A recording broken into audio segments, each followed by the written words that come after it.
السلام علیکم ورحمۃ اللہ وبرکاتہ۔ ہمارے یوٹیوب چینل راہ نجات نیٹ ورک میں آپ کا خوش آمدید ہے۔ آج ہم انشاءاللہ سورہ بقرہ کی آیت نمبر 124 سے آیت نمبر 126 تک کا ترجمہ اور تفسیر پڑھیں گے۔ پہلے ہم انشاءاللہ لفظی ترجمہ کریں گے اور لفظی ترجمہ کے ساتھ ساتھ با محاورہ ترجمہ بھی کریں گے۔ آپ سے گزارش ہے کہ اپنے پاس قلم اور کاغذ رکھ لیں تاکہ مشکل الفاظ کے معنی آپ لکھ سکیں اور اس طرح آپ کو سمجھنے میں اور یاد رکھنے میں سہولت اور آسانی ہو۔ اور اگر آپ اب تک کے ہمارے سارے ویڈیو شروع سے دیکھنا چاہیں تو ہم نے آسان ترجمہ قرآن کے نام سے پلے لسٹ بنا رکھی ہے، وہاں جا کر آپ ہمارے سارے ویڈیو بآسانی دیکھ سکتے ہیں۔ تو آئیے آج کا سبق ہم شروع کرتے ہیں۔ اعوذ باللہ من الشیطان الرجیم، بسم اللہ الرحمن الرحیم۔ وَإِذِ ابْتَلَىٰ إِبْرَاهِيمَ رَبُّهُ بِكَلِمَاتٍ فَأَتَمَّهُنَّ قَالَ إِنِّي جَاعِلُكَ لِلنَّاسِ إِمَامًا قَالَ وَمِن ذُرِّيَّتِي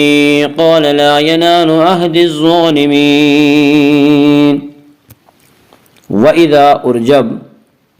ابتلا آزمایا ابراہیم ربہ ان کا رب بکلمات چند باتوں سے فاتمہن وہ پوری کر دیں۔ قال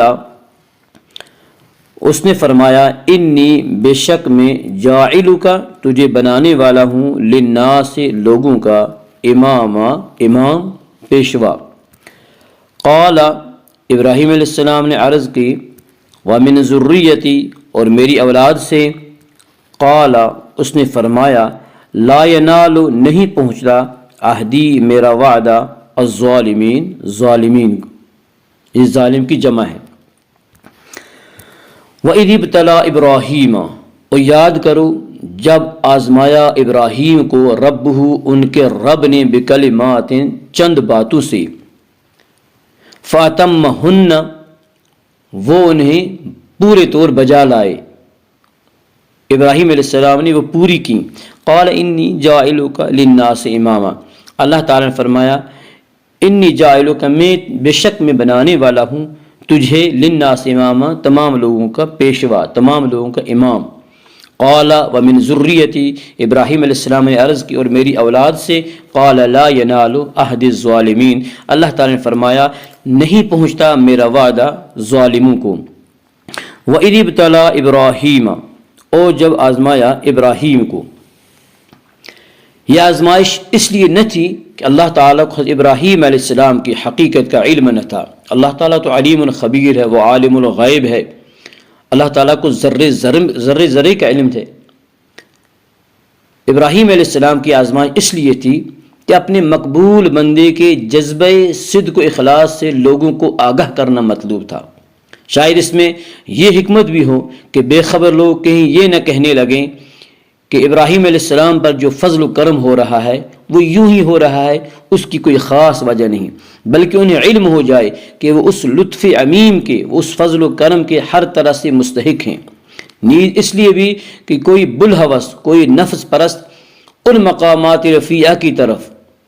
جو ابراہیم علیہ السلام کو عطا کیے گئے تھے ان کی طرف للچائی ہوئی نظروں سے نہ دیکھے، بلکہ اس سے معلوم ہو کہ آزمائش ابتلا کا آتشی سمندر، آگ کا سمندر موجزن ہے اور ان بلندیوں کی طرف جانے والا راستہ اس آگ کے سمندر سے ہو کر گزرتا ہے۔ ابراہیم اور جب آزمایا ابراہیم علیہ السلام کو، تھوڑا ابراہیم علیہ السلام کا تعارف ہو جائے۔ حضرت سیدنا ابراہیم خلیل اللہ علیہ السلام کے نامی اسم گرامی سے عرب کا بچہ واقف تھا، اس لیے قرآن کریم نے پہلی دفعہ ہی کسی تمہید و تعارف کے بغیر ابراہیم علیہ السلام کا ذکر فرمایا۔ تورات میں آپ کا نام ابراہیم اور ابراہیم دونوں طرح آیا ہے۔ آپ کا آبائی وطن بابل ہے جسے آج کل عراق کہتے ہیں، جس شہر میں آپ کی ولادت ہوئی اس کا نام تورات میں اور ہے، الف واو رے اور، یو آر انگلش میں لکھا جاتا ہے۔ فاتمہن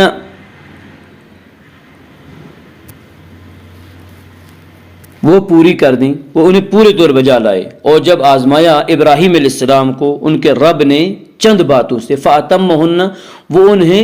پورے طور بجا لائے۔ وہ امتحانات جن سے ابراہیم علیہ السلام کو آزمایا گیا تھا، ذبح اسماعیل علیہ السلام کا ذبح کرنا، اپنے ہاتھوں سے اپنے معصوم لخت جگر کا ذبح کرنا، اس کے گلے پہ چھری پھیر دینا، یہ کوئی معمولی امتحان نہیں تھا۔ اللہ تعالیٰ نے خود فرمایا ان ھذا لہو البلاء المبین، اے ابراہیم یہ بہت بڑا امتحان، بہت بڑی آزمائش تھی۔ وہ بچہ جو اللہ سے مانگ کر لیے تھا، جو بڑھاپے کا سہارا بن سکتا تھا، لیکن اللہ کے حکم کی بلا چوں چرا ابراہیم علیہ السلام نے تعمیل کی، اور اس امتحان میں ابراہیم علیہ السلام سرخ رو و کامیاب ہوئے۔ دوسرا امتحان آتش نمرود میں ڈالا جانا، یہ بھی کوئی چھوٹا امتحان نہیں تھا۔ ابراہیم علیہ السلام نے جب اللہ تعالیٰ پر توکل کی انتہا کر دی تو اللہ تعالیٰ نے آگ کو حکم دیا، قلنا یا نار کونی بردوں وسلاما علی ابراہیم، اے آگ میرے ابراہیم کے حق میں ٹھنڈی بن جا، سلامتی والی بن جا۔ اور تیسرا امتحان عرب کے بے آب و گیاہ ریگستان میں، وادی میں اپنی رفیقہ حضرت حاجرہ سلام اللہ علیہ کو اور اپنے ننھے منھے بچے اسماعیل علیہ السلام کو حکم الہی کے مطابق چھوڑ آنا، اور ان کے علاوہ تمام احکام شریعت پر کاربند رہنا، جس میں ناخنوں کے تراشنے، دانتوں کو مسواک سے صاف کرنے سے لے کر حج و زکوٰۃ کے جملہ مناسک داخل ہیں۔ قال انی جاعلک للناس اماما، اے ابراہیم، اللہ تعالیٰ نے فرمایا اے ابراہیم بے شک میں بنانے والا ہوں تجھے للناس اماما، تمام لوگوں کا امام۔ امام کہتے ہیں جس کی پیروی کی جائے، یعنی تمام انبیاء اور ان کی امتیں ابراہیم علیہ السلام کی پیروی اور اتباع کریں گی، جہاں تک کہ سیدنا یا محمد رسول اللہ صلی اللہ علیہ وسلم کو حکم ملا واتبع ملت ابراہیم حنیفا۔ قال لا ینال عہد الظالمین، جب اللہ تعالیٰ نے فرمایا اے ابراہیم میں تجھے لوگوں کا امام بناؤں گا، امام لوگوں کا پیشوا بناؤں گا، تو ابراہیم علیہ السلام نے عرض کی اے بار الہ کیا میری اولاد کو بھی؟ ابراہیم علیہ السلام اپنی اولاد کے لیے دعا کی، یعنی اپنی اولاد کے لیے حضرت ابراہیم علیہ السلام کا دعا کرنا ایک طبعی چیز تھی۔ اللہ تعالیٰ نے فرمایا اے میرے خلیل میرا یہ وعدہ ظالموں کے لیے نہیں ہے، ہاں جو نیک و اطاعت گزار ہوں گے ان میں سے بعض کو شرف نبوت سے سرفراز کیا جائے گا، لیکن ظالم اور بدکار اس نعمت کے حقدار نہیں ہوں گے، وہ اس نعمت سے محروم رہیں گے۔ وَإِذْ جَعَلْنَا الْبَيْتَ مَثَابَةً لِلنَّاسِ وَأَمْنًا وَاتَّخِذُوا مِن مَّقَامِ إِبْرَاهِيمَ مُصَلًّى وَعَهِدْنَا إِلَىٰ إِبْرَاهِيمَ وَإِسْمَاعِيلَ أَن طَهِّرَا بَيْتِيَ لِلطَّائِفِينَ وَالْعَاكِفِينَ وَالرُّكَّعِ السُّجُودِ۔ وَإِذْ، اور جب، جعلنا ہم نے بنایا، البیت گھر، مثابتاً اجتماع کی جگہ، للناس لوگوں کے لیے، وامنا اور امن، واتخذوا اور بنا لو تم، من سے مقام ابراہیم مصلی جائے نماز کی جگہ، واحدنا اور ہم نے حکم دیا، ہم نے تاکید کی، الا کو ابراہیم و اسماعیل اور اسماعیل، ان طہرا کہ وہ دونوں پاک و صاف رکھے، بیتیا میرا گھر، للطائفین طواف کرنے والوں کے لیے، والعاکفین اور اعتکاف کرنے والوں کے لیے، والرکع اور رکوع کرنے والوں کے لیے، السجود اور سجدے کرنے والوں کے لیے۔ وَإِذْ جَعَلْنَا الْبَيْتَ اور یاد کرو جب ہم نے بنایا اس گھر یعنی خانہ کعبہ کو، مثابۃ للناس وامنا تمام لوگوں کا مرکز، وامنا اور امن کی جگہ، واتخذوا اور اللہ تعالیٰ فرما رہے ہم نے انہیں حکم دیا واتخذوا اور بنا لو تم من مقام ابراہیم ابراہیم علیہ السلام کے کھڑے ہونے کی جگہ کو مصلی جائے نماز کی جگہ واحدنا اور ہم نے تاکید کر دی الی ابراہیم و اسماعیل حضرت ابراہیم اور اسماعیل علیہ السلام کو ان طہرا بیتیہ کہ وہ دونوں خوب پاک و صاف رکھے میرے گھر کو للطوائفین طواف کرنے والوں کے لیے والعاکفین اور اعتکاف کرنے والوں کے لیے والرکع السجود اور رکوع اور سجود کرنے والوں کے لیے وَإِذْ جَعَلْنَا الْبَيْتَ مَثَابَةً لِلنَّاسِ اور یاد کرو جب ہم نے بنایا اس گھر یعنی خانہ کعبہ کو مثابۃ للناس تمام لوگوں کا مرکز وامن اور امن کی جگہ اللہ تعالیٰ کا یہ فرمان کہ میں نے یہ گھر تمام لوگوں کے لیے مرکز بنایا اجتماع گاہ بنایا اللہ تعالیٰ کا یہ فرمان ہزارہ انقلابوں کے باوجود جس طرح پورا ہو رہا ہے دوست دشمن سب اس کا مشاہدہ کرتے چلے آئے ہیں اور تا قیامت مشاہدہ کرتے چلے جائیں گے واتخذوا من مقام ابراہیم مصلی اور ہم نے حکم دیا کہ مقام ابراہیم کو مصلی جائے نماز بناؤ وہ پتھر جس پر کھڑے ہو کر حضرت ابراہیم علیہ السلام کعبہ کی تعمیر کرتے رہے اس کو مقام ابراہیم کہتے ہیں اللہ تعالیٰ کو اپنے محبوبوں کی ہر ادا اپنے پیاروں کی ہر ادا اور ان سے تعلق رکھنے والی ہر چیز بڑی پیاری ہوتی ہے یہاں تک کہ وہ بے جان حقیر پتھر جسے حضرت ابراہیم خلیل اللہ علیہ السلام کے قدموں سے چھو جانے کا شرف حاصل ہوا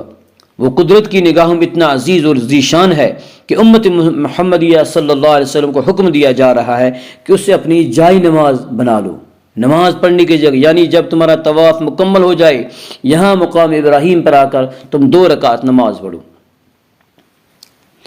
واحدنا الی ابراہیم و اسماعیل اور ہم نے تاکید کر دی ابراہیم اسماعیل کو حضرت ابراہیم علیہ السلام کو اور اسماعیل علیہ السلام کو ان طہرا بیتیہ کہ میرے گھر کو خوب پاک و صاف رکھے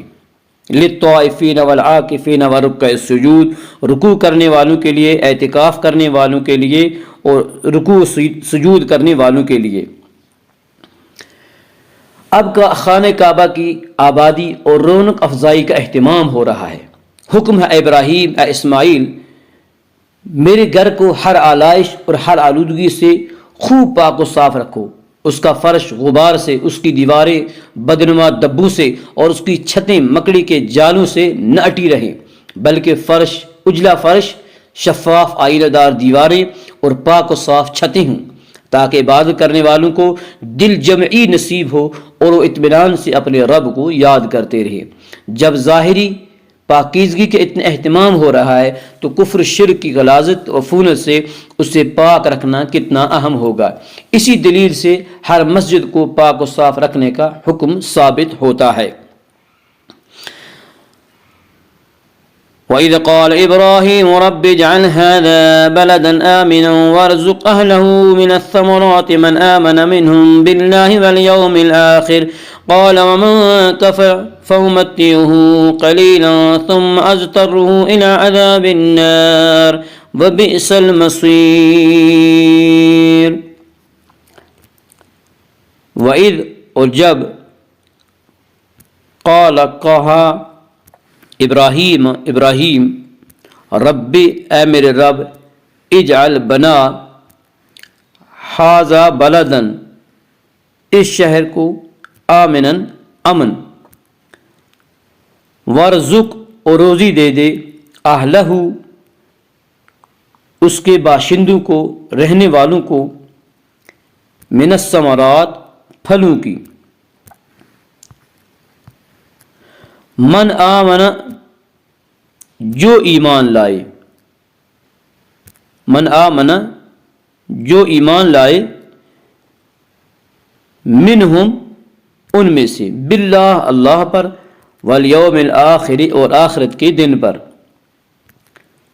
قال اللہ تعالی نے فرمایا ومن کفر اور جس نے کفر کیا فأمتعہ اسے بھی فائدہ اٹھانے دوں گا، اسے بھی نفع دوں گا، قلیلاً تھوڑا سا، ثم پھر اضطرہ اسے مجبور کروں گا، الی طرف عذاب النار آگ، وبئس اور وہ بہت بری جگہ ہے، المصیر لوٹنے کی۔ وَإِذْ قَالَ إِبْرَاهِيمُ رَبِّ اجْعَلْ، اور یاد کرو جب کہا حضرت ابراہیم علیہ السلام نے، رب اے میرے رب، اجعل ھذا بلدا آمنا، بنا اس شہر کو امن کا گہوارہ، امن والا، وارزق اہلہ من الثمرات، اور روزی دے دے، اہلہ